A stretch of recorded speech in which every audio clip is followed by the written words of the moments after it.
The question I want to answer here briefly has to do with same-sex marriage, and it's how do you convince a non-Christian that same-sex marriage is going to be detrimental to him?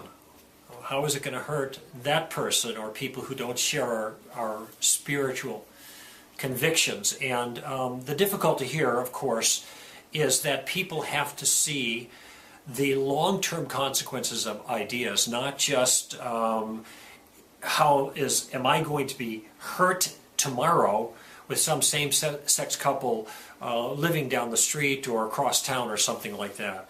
And the answer is, of course, in that sense, probably nothing. But in the long term, there are going to be consequences because ideas have consequences. So let me try to lay it out.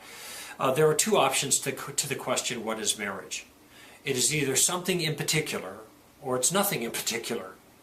It's either got a natural teleology, that means that nature or God, however you want to construe it, if you're talking with a non-Christian you could say nature, has established reality to be a certain way so that men and women get together to have children, and that's the foundation of society, families. And culture has a desire to protect that. Or there is no natural teleology or natural end to marriage or family, and they can be anything you want them to be. Now, the same-sex marriage crowd wants to argue that marriage is a matter of definition and we can redefine it any way we want. And therefore we can redefine it as same-sex marriage.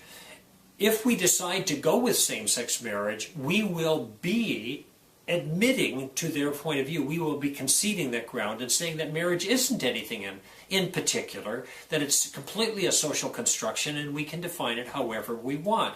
But once we do that, we have said we can define it however we want. And of course that would include same-sex marriage if we chose to do that, but it would include a whole lot of other things as well. Polygamy, polyandry, that's multiple husbands, one wife. Polyamory, that's like group marriage. Now when I bring this up as a consequence to the idea, people will respond and say, well, that's ridiculous. And I say, I agree, it is ridiculous, but it follows from your view. Once you say that there is no definition or natural teleology to marriage, that it can be anything you want to make it, it can be anything you want to make it. And what's to stop those things? The answer is nothing. They're already in the wings right now, legally speaking, ready to be on the ballot. People are already advancing those ideas. It's happened in other parts of the world. And by the way, there are more bizarre forms one could suggest, like, what about humans and animals? Now, I know you're thinking, that is the craziest thing. No one would ever think of that nonsense. This is what we said about same-sex marriage 20 years ago, and look at where we're at right now. The point I'm making is ideas have consequences. Once we legally say that there is no distinction between a heterosexual couple and a same-sex couple as far as the law is concerned, because we can define marriage any way we want, then the sky's the limit, if you will. And who knows what's going to happen then. And the government will enforce it. That means a loss of personal liberty. That means a loss of religious freedom.